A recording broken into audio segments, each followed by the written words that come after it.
everyone. Awesome. Welcome to May We Know Them. This is a virtual space for women to come together and share their stories, and a space for others to see and be seen. I'm Megan Johnson, the host of this creation. I'm a coach, a writer, a speaker. I'm the founder of Dear Strong Woman and Strong Women DC, and there are likely, if you're catching the replay, going to be links to places where you can find out more about me, and tonight is not about me. If you are catching the replay, I want to share with you something we shared with those who are on live with us tonight. We advise you to have a piece of paper and a pen handy so that anything that resonates with you from our discussion this evening, you're able to actually be really present to that. And I invite you to post in a comment or share, just really keep this conversation going with what that is. Because our goal here tonight is for you to actually walk away with something that stays with you, that may actually make a difference for you. So with that, my guest tonight, I'm so excited to have her here with us. She has been such a cornerstone in my own personal transformation.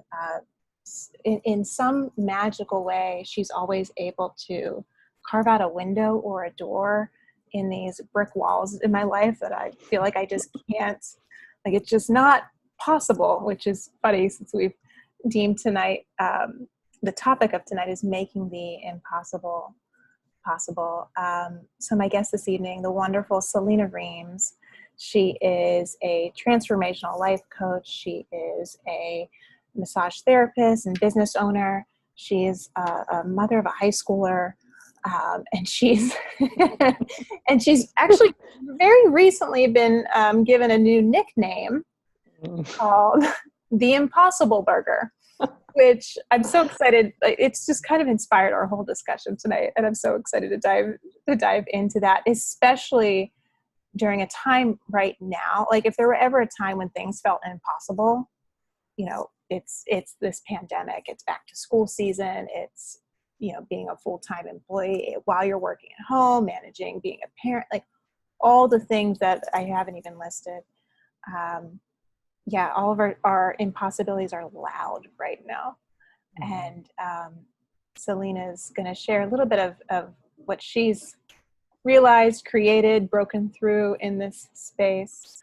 And I'm excited to really dive in. So with that, Selena, welcome. Thank you, Megan. Thanks for having me. It's like I shared earlier, it's like Megan is just creating some amazing things. So when she asked me to be on here, it took me 0 seconds to say yes. I'll have what she's having. I want to be part of what she's doing. She's just a powerful creator in the world. So thank you, Megan, for having me on. Of course. It's just been such a blessing to know you. Selena and I met at a training about 1.5 years ago, and we've been in each other's business ever since. From just like us, really like, how have I not known you longer? Yeah. So as we dive in here, because I know you, and everybody here may not, and those listening to the replay of this may not, and I just really like to get a little bit of a backstory, kind of where you were at in your life before you decided to jump into kind of playing a little differently around this lens of the impossible. Mm-hmm. Wow, I guess I kind of, when I think of this question, it's like, how far do I back it up? Like, how far do we go? Because what I see around the idea of impossible is that the constructs we have set up around what is and is not possible, who does and does not get access to certain things, often gets set up very early for us in our early circumstances, our early family teachings, cultural teachings, societal teachings. So that stuff often gets laid in really early. So, we could go way back. I'll spare us all the details. But so I'll back it up. Here's what feels relevant in this moment. I think because these conversations right now especially are super important. So part of my own story is, just over 10 years ago, I was coming to the end of a marriage, had a 3-year-old child, and I suddenly became a single mom And when I came out of that marriage, I was earning about $15,000 a year. I was at home taking care of my daughter and my stepdaughter, and I was a massage therapist. You know, I had a bachelor's degree, but I this is how I knew to make money. And it's the only job I had really ever had. I mean, I'd been an adventure guide and, you know, done a bunch of like cool, fun stuff like that. I always had an adventurous life. But in terms of like taking care of this child and supporting us fully, it was, so much seemed impossible. It also seemed impossible that I would ever have another relationship, just based on how a relationship had gone for me. I had lost my college sweetheart who had died in college. Then I lost this marriage for other reasons. It was like all these stacked up losses are so convincing to our stories. And so I started stacking up what was impossible and what was not possible. Like, and I started taking on this identity of being a single poor mom. And so this is what's really cool looking back. Like, maybe it wasn't so cool then. So, right. So when we're in a circumstance, it doesn't seem cool in the midst of it. And I want to fully acknowledge that, because there's a lot of circumstance right now that doesn't feel very, very fun or cool or adventurous. We'd prefer not. But looking back, I realized I was in a space of like really, and I, you know, being at the effect of circumstances. So it's like, these things have happened to me. This is how I have to live. It's a fixed thing. And it wasn't necessarily conscious. It was part of that process of like, this is how I'm identifying now. And it just became the way. And there's something that happens when we kind of start to realize there's a dissonance between how we're living our life and who we know ourselves to be, or at least potentially to be. And I realized, like, this is not how I'm going to live this out. Like, I'm not doing this the rest of my life. Like, no. And so it was a long and meandering process. Like, now 10 years, 12 years later, like it wasn't like I'm going to do this and then all of a sudden I'm going to change. But there had to be a moment.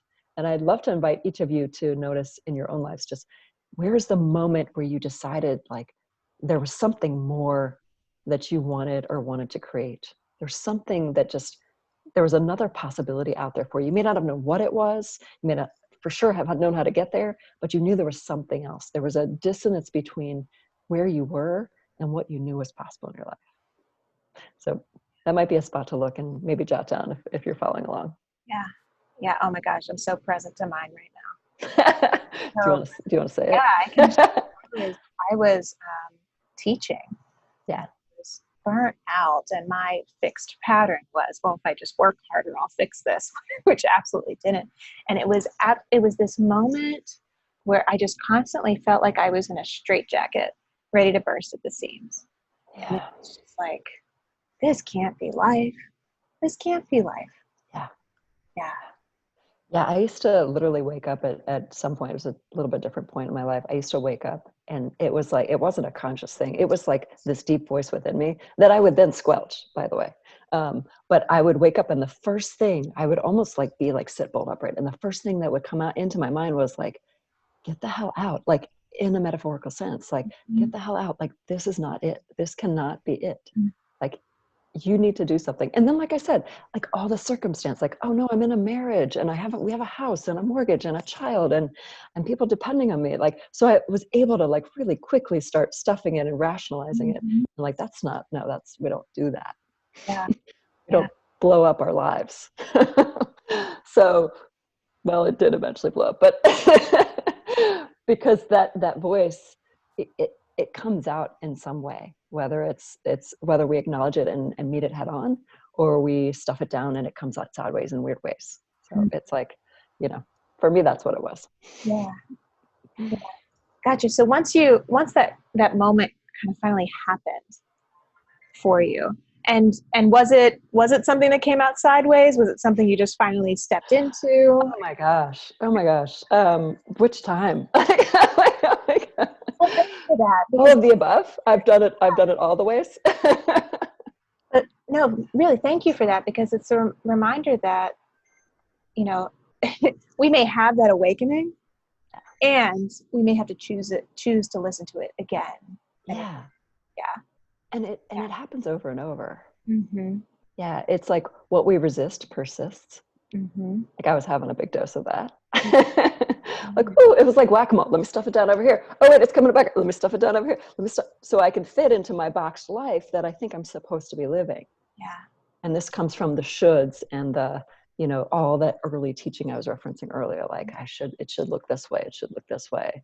You should, you know, Yeah. perform in a certain way and meet certain success markers. Yeah. And I was like, from the outside, I was meeting those. Like my neighbor was like, when they found out we were divorcing after I was married, they're like, you guys are divorcing? There's no hope for the rest of us. You know, like, 'cause so we were putting on a very convincing show for everyone. We were living inside of the success. Only unfortunately, it wasn't really like that behind the door. Yeah.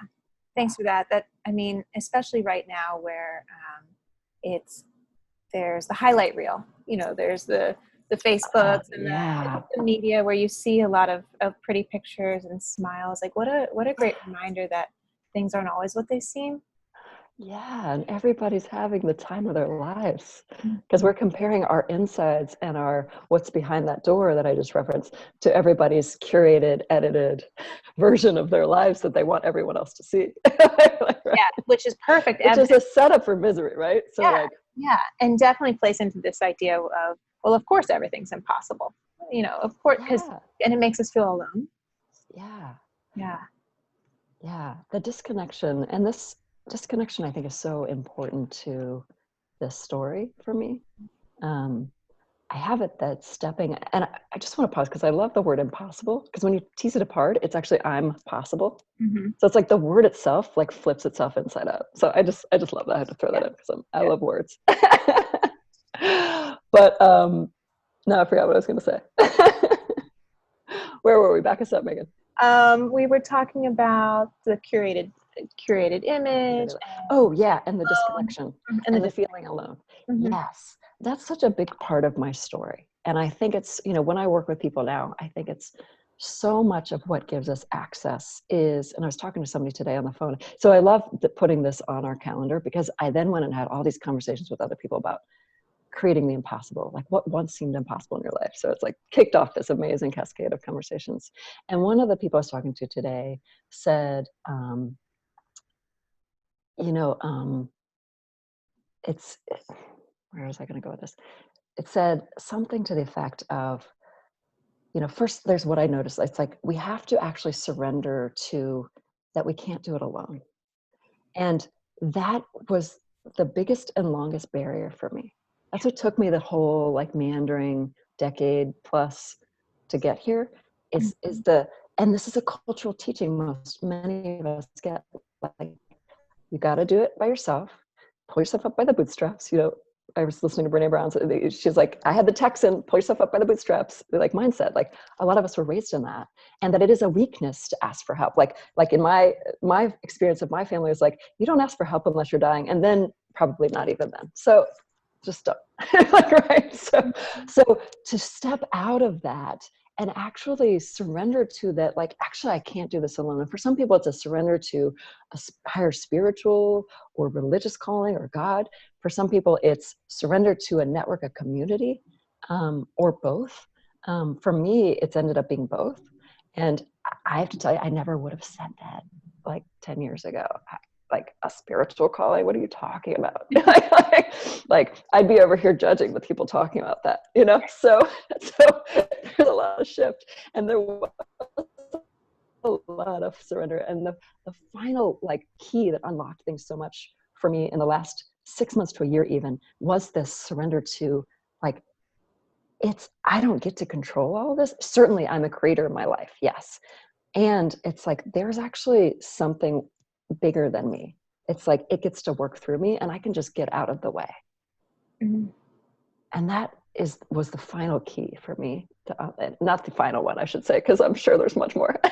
The most recent key, I should say, the most recent key that unlocked the next level for me was that's just the surrender to, not the surrender like victim, like, oh, it's just going to happen to me, but the surrender to like, this is like, there's some divine thing moving through me and I get to show up and be part of this. Yeah.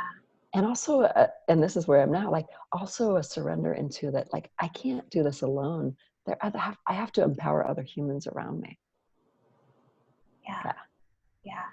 I love that. It's, I hear surrender to, not so much to, oh, well, it is what it is, we'll see what happens, but Right, more, which is a phrase we hear a lot right now. It is what it is. yeah, A but more lot. so a surrender to perhaps who we're going to be in the outcome of it. Like, hey, we'll be okay. Like, it's a surrender to the manage and control of it all.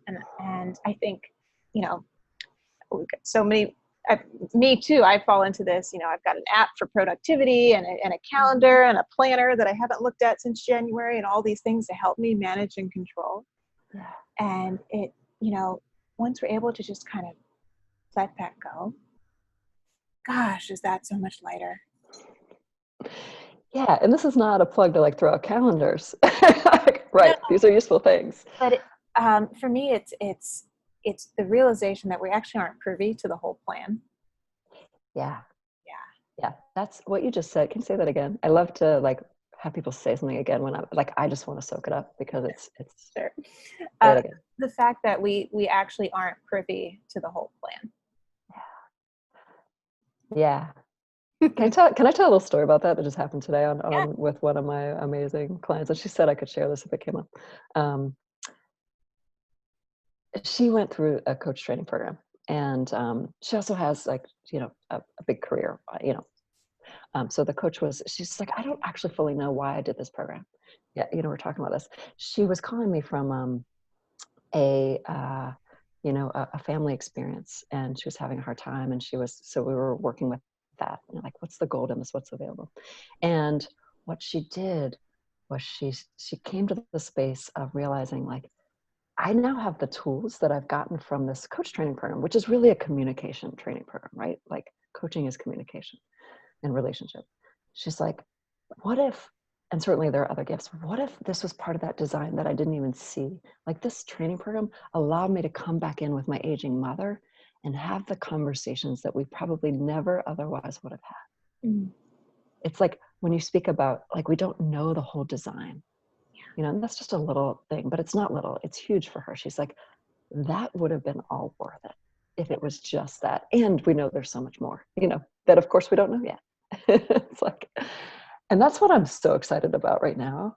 It's like playing in that space of dissolving the illusion of what's possible, what's not, the impossible illusion, because this is all a construct. Mm-hmm. And playing in that space of like, oh, what's the adventure hold next?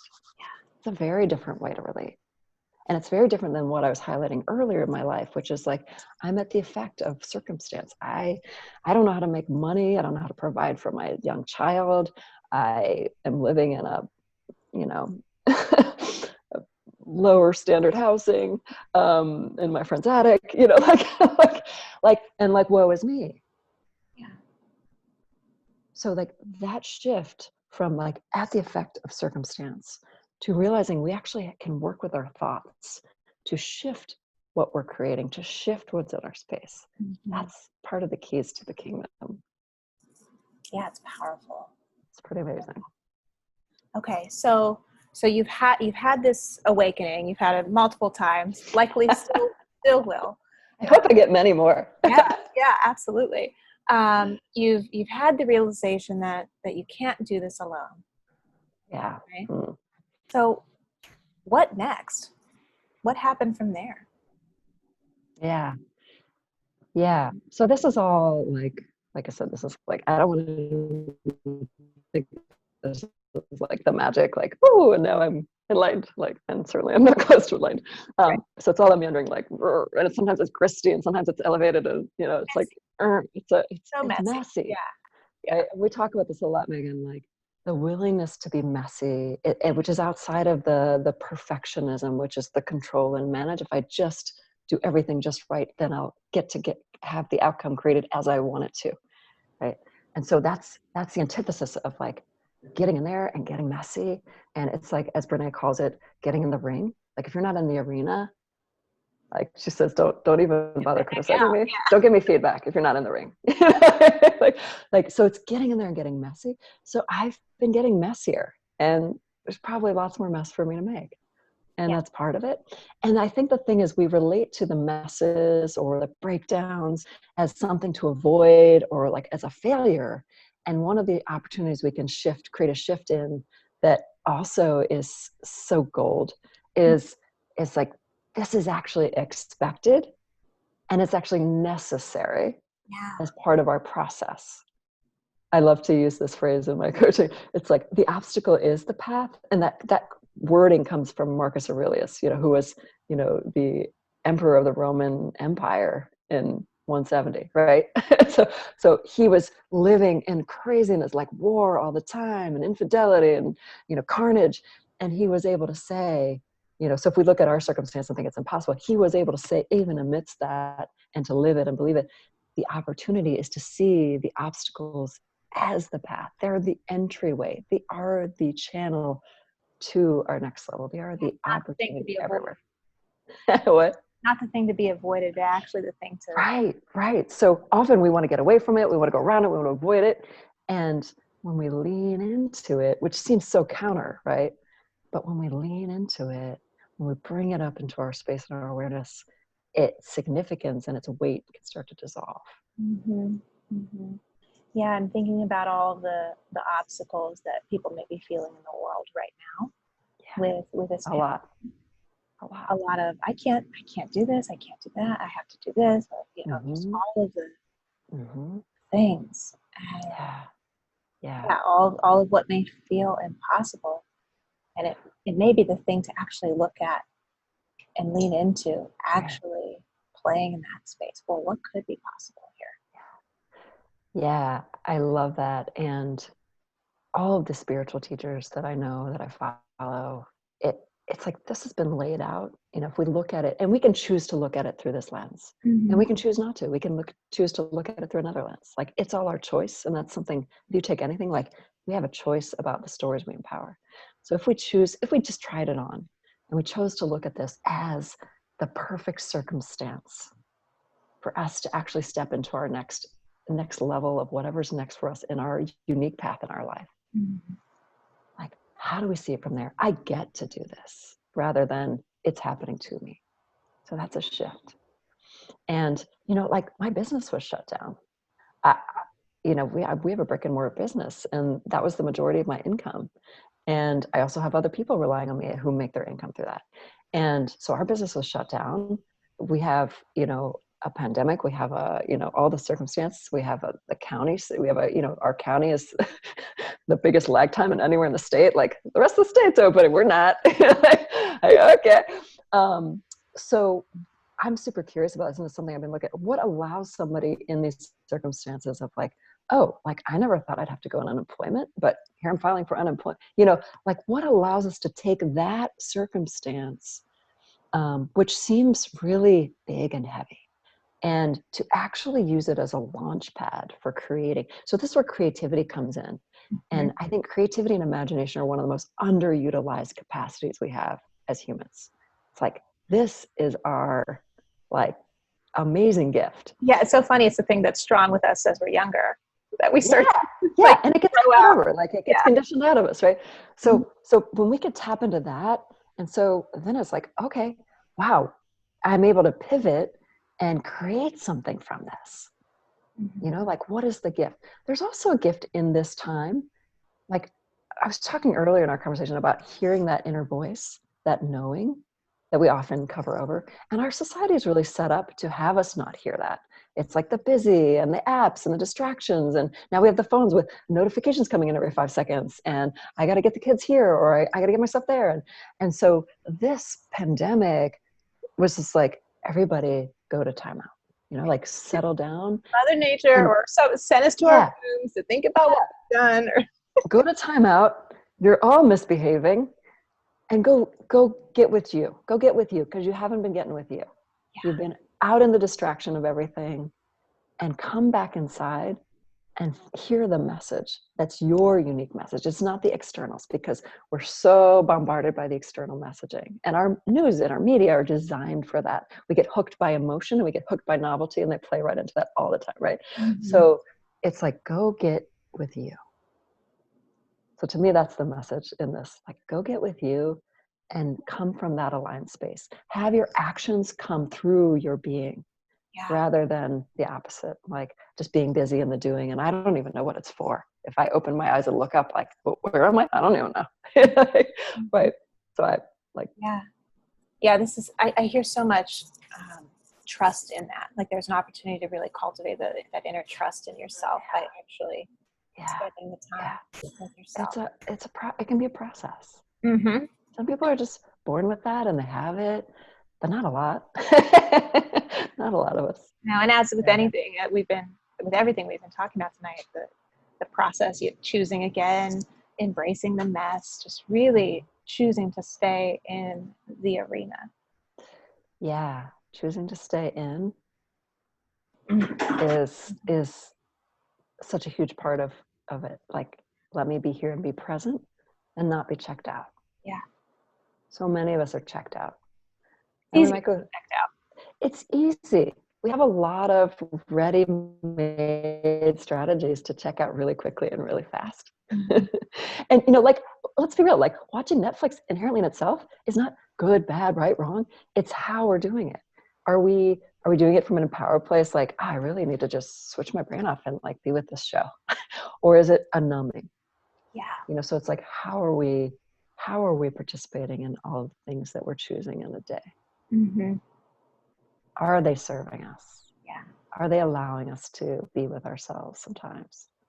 And this is where, a meditation or mindfulness practice can be so useful. And it doesn't have to be that. People have all kinds of practices, but this is one that's gotten a lot of attention now. And it's one I've certainly utilized and used. It's a place to check in, to reconnect here when we're live often in such an outward world. Yeah.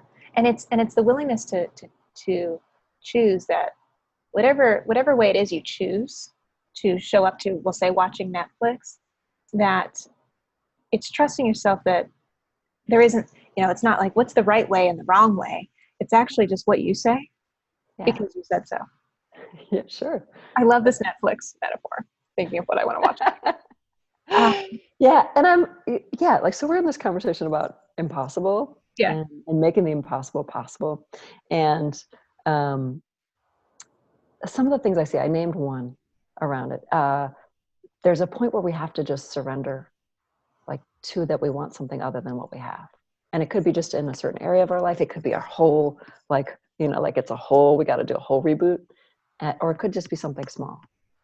Like, I want to actually do this creative project, or I want to, create a legacy for my kids, whatever it is. And maybe not be as small.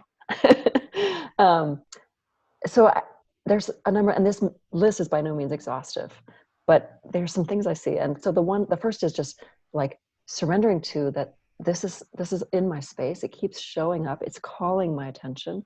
Mm-hmm. And choosing, like, I may not know how. I don't know how to get there. I don't know how it's going to look.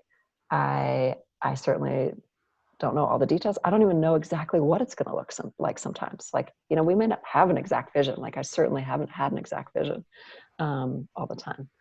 But we know there's something. So there's a surrender to, like, the trust, what you said, Megan. Like, there's a surrender to the trusting that there's something that we were uniquely designed to bring into this life that only we can bring. Like, only we can bring that specific part.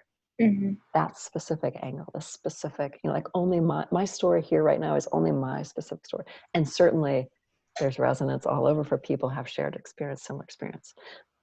But I'm bringing my unique part and my unique gifts. And so there's that surrender and the trusting and the surrender to something bigger. Like, there's maybe a bigger design here for me. Mm-hmm. And then there's also, for me, there's been, I named this already, there's the getting supported. So this can be just one person who sees you and hears you and values you. Mm-hmm. Even if it's just one person. Now, if you have a whole community, that's amazing, which is why I created my community, Live Your Life Awake, is to create spaces for people to see and be heard. But just one person is all you need. And I have had the blessing of multiple people in my space, and I call them benefactors, because they have offered me these gifts in multiple forms. And they are people that would surprise me. I would have never guessed. the format they came to me in sometimes, you know. So one of those. The other thing I see, and so I'm naming, there's two that I just named. The third one I'm naming is, and you can tell me if you resonate with these at all, Megan, in your experience. The third one that I'm naming is bringing those beliefs that I named that we take on early up. So I love Joseph Campbell, if you know his work. He draws a circle and he puts a horizontal line right through the middle. And he says, below that line are the things that are hanging out in our subconscious. These might be these beliefs. We don't even realize they're operating, but they're driving our show, right? And then the things above that line are the things that we're conscious of. We can name them. We can talk about them like I'm doing right now. I'm conscious of what I'm saying for the most part. And so when we can bring these things that are operating beneath the radar, and they're sort of creating everything we actually do, they're actually driving it. We think it's up here and we're being intellectual and we're rational, but they're actually driving our decisions. When we can bring those up and see them, they can start to lose their hold over us. We can reshape them. We can choose them. This is where I said, like, getting a realization of how to work with our thoughts is part of the keys to shifting everything. So bringing those up, it's huge. Yeah, yeah, I see that as it's kind of like how our fears feel really, really significant in our head. Yes. These stories that we have, and then sometimes just saying them out loud to someone, bringing them above that line, bringing them Yeah. to the table. Like, Yeah. oh, that sounds so silly. Or we actually just go take action around this thing we're afraid of and realize the world doesn't end, or we actually can do the thing we're afraid to do. Yeah. Yeah. Yeah. Like, I'll share one of my beliefs that I had. And this is something people who follow me don't hear me talk about a lot. It's money. So we all have stories around money, right? Like, The there. gnarly ones. Yeah. Oh, yeah, money. And I named one of mine earlier, like, I can't make money. And I had set up early in my life, like, people who make a lot of money cannot also be ethical, good people. So if I have that at odds in my belief, operating under my line, how's that going to come out in my capacity to earn an income and to, like, still be okay with myself being an ethical, valuable person? like, right? So to pull that up and to be like, what is this? And to be able to, like, dismantle it and create something else. And this is huge in the spiritual world. Like, there's a lot of that. If somebody in the spiritual world starts making money, oh, they sold out. Like, right? So there's a lot of judgment around it in that community, right? And so it's really fascinating when we start looking at these things and pulling them up and dismantling them. And I actually, like, I have a friend who I think has that judgment for me. Like, no, we have to be, like, hardworking paupers, like, serving the community. I'm like, yeah, I'm serving the community, and that's super important. It's foremost on my page. And, like, it's okay for me to live in abundance. And that actually puts me in a different position where I can actually support people more. Yeah, because So you're start actually, dismantling that. well, Yeah. you're actually serving them from a place of abundance. Yeah, I'm not serving from a place of depletion and scarcity. And this can be on money. This can be on, I give and share with people from a place of like, depleting myself. It's not just on, like, we can take this anywhere. Yeah. Yeah. So Hi, Debbie. Thank you for coming in. I really hope everyone's taking notes. I'm excited to go back and watch the recording and take Yeah. notes on what Yeah. you've been saying here. One of the things, the basis of this virtual space, of this interview series, Mm-hmm. is to there's this quote out there. I'm going to attribute it to Pinterest because I don't know where it actually came from. And it says, "Here's to the strong women. May we know them. May we raise them. May we be them." So this idea of may we know them, and really, really kind of building our community and our tribe. And I say strong women because of the quote, but it's really your strong people in your life that you can lean on. And I love that you talked here about how the realization was, oh, I can't do this alone. Yeah. So I'd love for you to name, I mean, you named Brene, all hail Brene, right? But you also named Joseph Campbell and Marcus Aurelius. Is there anyone Mm-hmm. else who's just really present in your space who we would benefit from knowing? Yeah, I mean, there are, female figures who have changed the space. I mean, I'm thinking like big names like Oprah Winfrey, Brene Brown now, you know, lots of them. Krista Tippett, I love because I love interview and conversation, you know, but who are opening up these conversations. But what I'd like to do here is name two things around this. One is that I always had a sense of lack. So this is my story, that there weren't women around to support me in my life. I didn't empower a lot of female friendships. I had a lot of male friendships. And this is the other thing I want to say around creating the possible from the impossible. It's allowing that. So we can't just have the support around us. We have to actually allow it in. Like that was a huge lesson for me. Actually receive still it. in that one. But allowing ourselves to receive what's all around us. And I didn't always believe this, but I do believe we live in an abundant universe. Mm-hmm. And it's easy to say that when we're sitting in some spaces and not easy to say that when we're sitting in others. And I have sat across some of the spectrum, certainly not all of it. So I often thought, like, I always had this story that people like, who's your mentor? Like, who's been your, you know, your person? And I'm like, I don't have one. Like, why don't I ever have one? Why don't I have one of these people in my life? So like actually opening my eyes and like creating that and receiving it. So I would like to name two people, and I think one of them might be on this call, but I can't see all of you. Well, one of them I should say, in two people together. So one is, I'm going to tear up. And I love being able to share emotion, because emotion to me tells me there's something deeper and more resonant coming up. And it's like, oh, thank goodness I'm human. Because at one point I had shut all of that off and I didn't feel a thing. It's the mess we look to avoid. And I didn't feel a thing. I was numb. And actually, at my first meditation retreat, I was just like 5-day retreat. I'm like, please just let me feel something again. Please just let me feel something again. And then of course I cried and bawled. I'm like, oh, good, I feel something. So I'm so grateful. I just always pause every time I'm like so grateful to feel the range of human emotion. So I want to just name my mom. And I haven't always had this appreciation for her.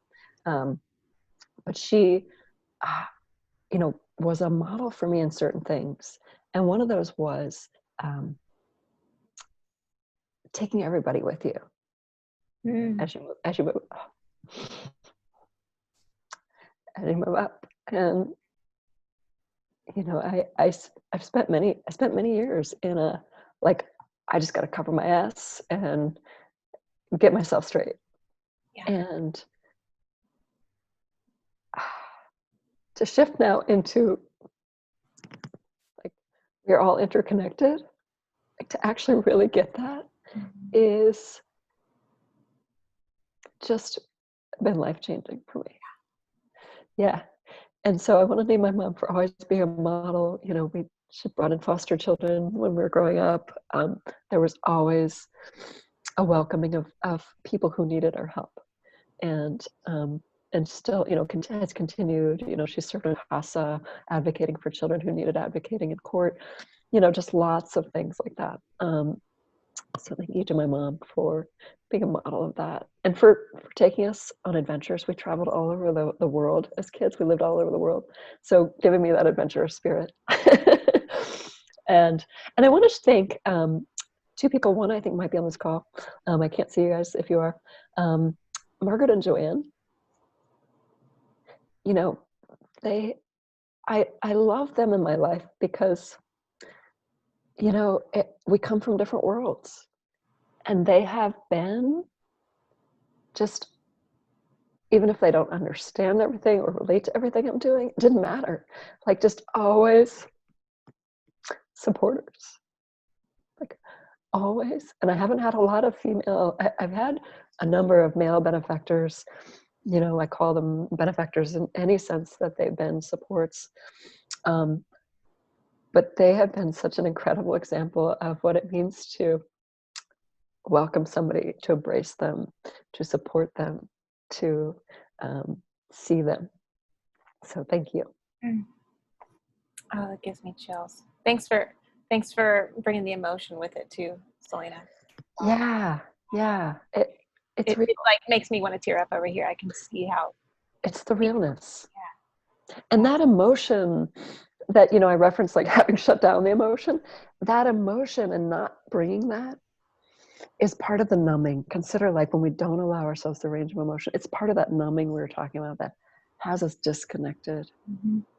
Yeah. So like I said, I'm super grateful to have the emotion and to feel comfortable. Like I would have been super embarrassed to do that. Like when I'm numb, like, it's part of humanness. Welcome. Welcome to being human. Yeah. Speaking of being human and welcoming others. Yeah. Yeah. If Can't you're, wait to connect yeah, with I'm almost want to apologize in terms of asking, you know, those of you who are on the call with us live tonight to feel free to come off and share something that resonated with you, because I Yeah. feel like if I were taking notes, I would have a whole page and not know where to start with what resonated with me. But yeah, if you're here with us live, yeah, go ahead. Yeah. And you would like to actually come off mute and share something that really, really rang true for you, now is the time. Please. Yeah. Would love Invite to you hear in. anything that's coming up. Selena, Yes. so that part of your story, the second part, which is, I think the second part is when you're getting supported and you look for the community. At first it's like the surrender, and then for you it was the finding the community. And you know, not everybody does coaching the way you do. I think you have like a really unique way of the way you organize you know, your practice. And can you tell me a little bit about what you have learned from working in community and what you're up to there? Mm. Oh, community. Well, there's some people on this call who are in some of my communities, so if they want to chime in, please feel free. Absolutely. Or are in or have been in, you know. Yeah, we can make this a community conversation here. Yes, I was going to say, like, it's so beautiful that you're asking me about community, because this call, everyone on this call is or has been, or and I consider is currently part of a community for me in some way. Um, so so we can put this to everybody, like, what have you gotten from being in community? It's been a shift in my work. I've been a one-to-one, you know, I built over like 10,000 hours of one-to-one interaction with clients over, you know, decades. And so shifting into community, you know, now and then I teach a class or whatever, but shifting into communities is one of the things that really was a clear message over the pandemic. We started this open meditation, a couple of my colleagues and I, just this free open meditation every day live at 8 a.m. And we'd be on it every day. And we started building this incredible regular community. And it just became the sweetest thing. And we never, you know, we were talking about earlier about like, we have no idea where it's going to go. Like we had no idea where it would go. And then I started we're about to really officially launch it later this month, but building my community called Live Your Life Awake. And the reason I felt called for that around Zazu was there's such an exchange that happens with multiple people. And we see that we're not alone, even though we have a unique spin on whatever's going on. We see that we're not alone.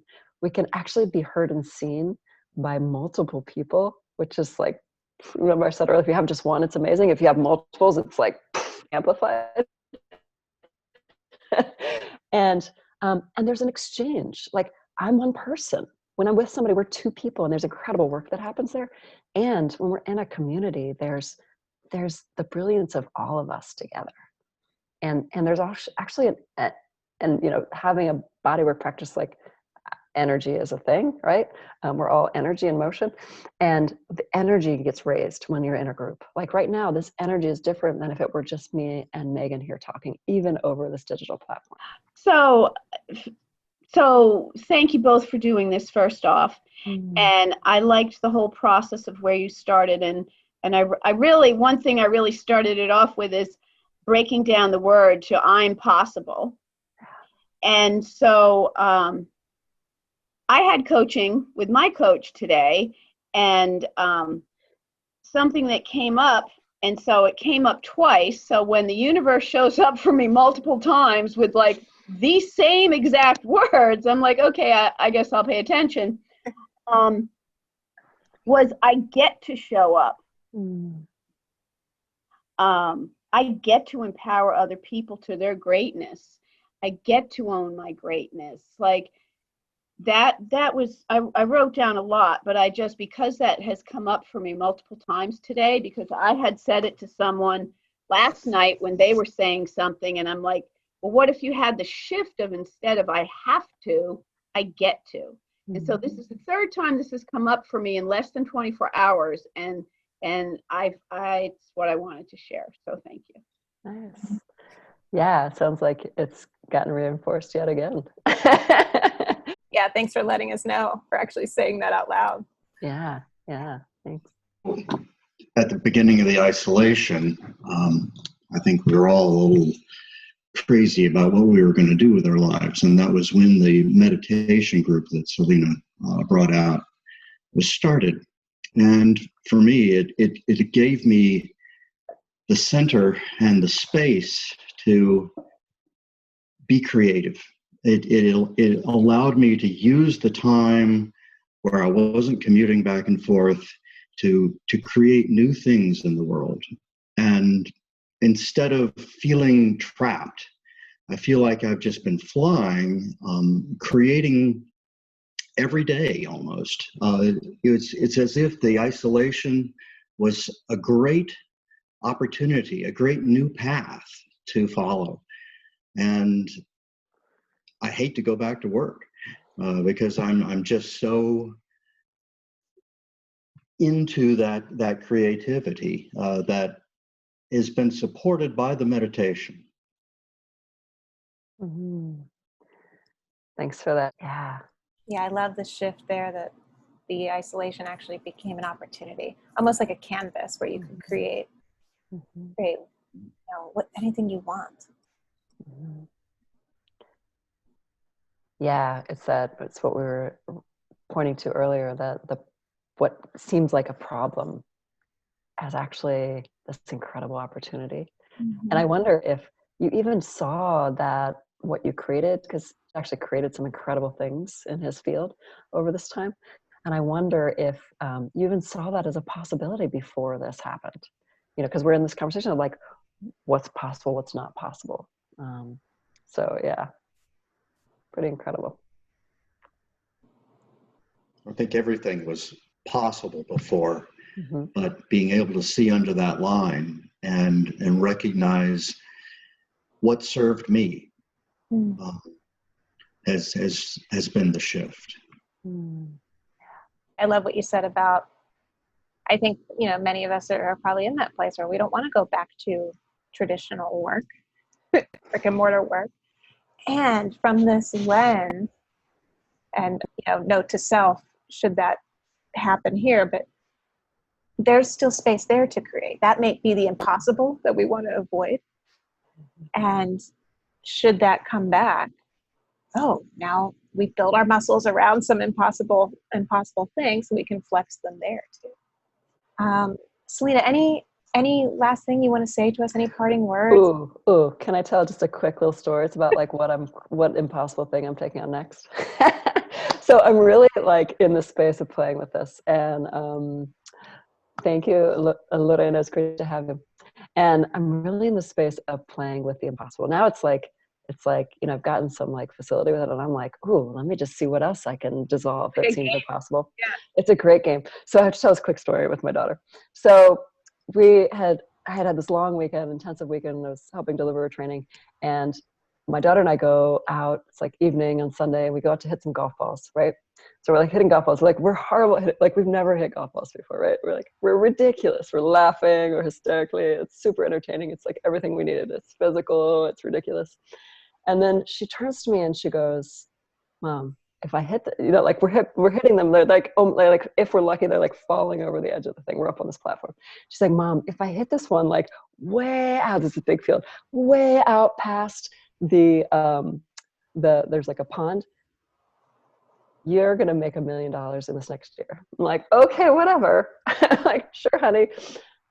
Darn if she doesn't nail that thing out past the water. Like, impossible, first of all, that. And I'm like, oh, like something landed in my butt. I'm like, oh, she just dropped that in my space. And like, it's not about the money. It's about dissolving the idea that this is an obstacle, like that this is impossible. It's about dissolving these notions of like what we can and cannot have access to. Like who am I to like earn $1 million, right? Like, and I'm like, yeah, we're gonna like tear that down. Yeah, it's not about the money at all. It's about these notions, and we have a lot of stories and notions around money and what's possible and what's not possible. Like certainly I have. So she dropped that in my space. I'm like, oh, okay. So you can follow that here. Yeah, but I invite you all to think about like, what is that calling that's inside of you, that voice that keeps popping up that maybe you've been tossing down or moving to the side, or actually don't need that to be happy. Like my life is pretty good. And really start paying attention. Like start calling that into your space, maybe letting that voice have a little bit more say. Yeah. Yeah, and that might not be today. There might be something that was said today that stays with you, that comes up a week from now, a month from now, when you're at the grocery store, something. Yeah, and I invite you to come back to this conversation. I'll share with everyone here a link to this recording once we have it together. Feel free to just keep the conversation going. I have it that these are the kinds of conversations that could actually make a real impact on the world, on the people. Yeah, like what if we were all living from alignment with ourselves? You know, like imagine how our whole space would be different in our country, in our world. It's like it's not a small thing that we're calling in here. It's shifting. It's I mean, we'll just take it right back. It's becoming what we want to see in the world. Yeah. It's being who we want to be, and having that have a ripple impact of inspiring others to get to be themselves. Right? Selena, thank you for who you are in the world. You are just this treasure trove of grace and inspiration and possibility. And it's just been such a joy to connect with you this evening. This talk about not knowing what was going to happen. I just knew it was going to be amazing. And I'm like, look at all these skills over here. Yeah. I'll be sure to share with everyone places where they can find you. I know you mentioned about your Live Your Life Awake group, which, we talked a lot about awakening here. Your website, all the things. I'll make sure everybody has that. But everyone, thank you so much for thank you all. Your presence. So lovely to have each of you. Yeah. Your presence here actually, helped to hold the container for us to have this conversation. So yeah. Thank you, everybody. So great to have you here.